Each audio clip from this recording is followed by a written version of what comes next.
மாவட்டம் முதல் திருவட்ட ஏனாதி கிராமத்துலேருந்து முரளிஜோன் பேசுகிறேன் சார். நான் வந்து 2020 வந்து இந்தியன் ஆர்மியில் வேலை பார்த்துக்கிட்டு இருக்கேன். நாங்கள் வந்து 2013 வந்து ஏனாதியில் வந்து எங்கள் தாத்தாவோட பேரில் உள்ள பட்டாவில் வந்து செல்லையாத்தேவருங்கிற ஒரு வயல் நிலத்தில் நாங்கள் வந்து 3 பங்கா, அதாவது கிராமம் பிரிச்சுக்கிட்டபடி 3 பங்காக பிரித்து எல்லாம் எங்கள் பங்கில் நாங்கள் வீடு கட்டியிருக்கோம். ஆனால் இவர் எங்கள்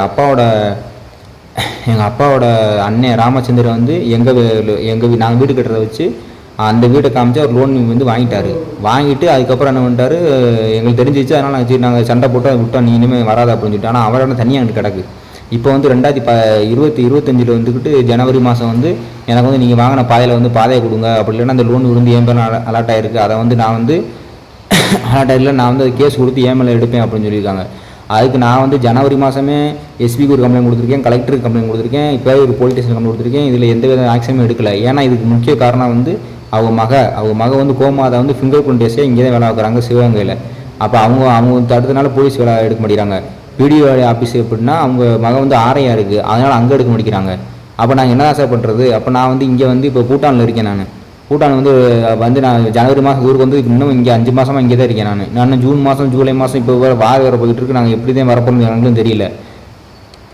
அப்போ இன்றைக்கி எப்படின்னா அவங்க போய் எப்படின்னா வீட்டு ரசீது வந்து மாற்றுறதுக்காண்டி, அதாவது வீடு கட்டின எங்களுக்கு வந்து விபி பில்லு, வீட்டு ரசீது, கட்டின பில்லு எல்லாமே எங்கள்கிட்ட கரெக்டாக இருக்குது. நான் அந்த ப்ரூஃபை கூட நான் எஸ்பி ஆஃபீஸ் கூட அனுப்பியிருக்கேன். அதை கூட நீங்கள் பார்த்துக்கலாம்.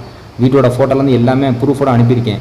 ஆனால் இப்போ வந்து எப்படின்னா இன்றைக்கி வந்து அவங்க வந்து வீட்டு ரசீது மாதிரி கல்லாடி போயிருங்க. அப்போ எங்களுக்கு விஷயம் தெரிஞ்சு எங்கள் அம்மாவும் என்னோடய ஒய்ஃபும் போய் ஏன் மாற்றுறீங்க அப்படின்னு சொல்லி பிடிஓல்கிட்ட கேட்கும்போது அவங்க மருமையை வந்து தட்சணாமூர்த்தின்னு ஒருத்தன் வந்து எங்கள் அம்மா வந்து அடிக்க வந்திருக்கான்.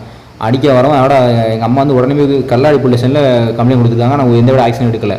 அதுக்கப்புறம் இப்போ நாங்கள் வந்து கொடுத்தோன்னே அவங்களுக்கு வந்து பாதுகாப்புன்னு இல்லை, அவனை மாட்டி வச்சுருக்கணும். இப்போ அவங்க ராமச்சந்திரன், அவர் பொண்டாட்டி கிளவி, அப்புறம் அவங்க மையன் 3 மயங்க, அவங்க 3 பார்த்துப்பேன், அந்த 3 பேர், அப்புறம் அவங்க மக ஒன்று ஈஸ்வரின்னு சொல்லிட்டு இவங்க 6 பேர் வந்து கட்டக்கம் போட எங்கள் அம்மா ஏன்னா எங்கள் அம்மாவும் எங்கள் ஒய்ஃப் மட்டும் இருக்காங்க.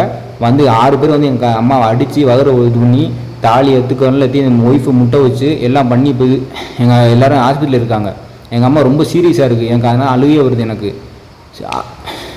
அழுகே வருது. சரிங்களா? அதோட இப்போ வேண்டாம், அவங்க 6 பேர் வந்து எங்களை அடிச்சுட்டு அவங்க போய் ஆஸ்பத்திரியில் படுத்துக்கிட்டாங்க. ஏன்னா இதுக்கு எல்லாம் முக்கிய காரணம் அவங்க அக்கா கோமாதா எஸ்ஐ, ஃபிங்கர் பிரிண்ட் எஸ்ஐ, அதுதான் காரணம். அதுதான் சொல்லி ஐடியா கொடுக்குது.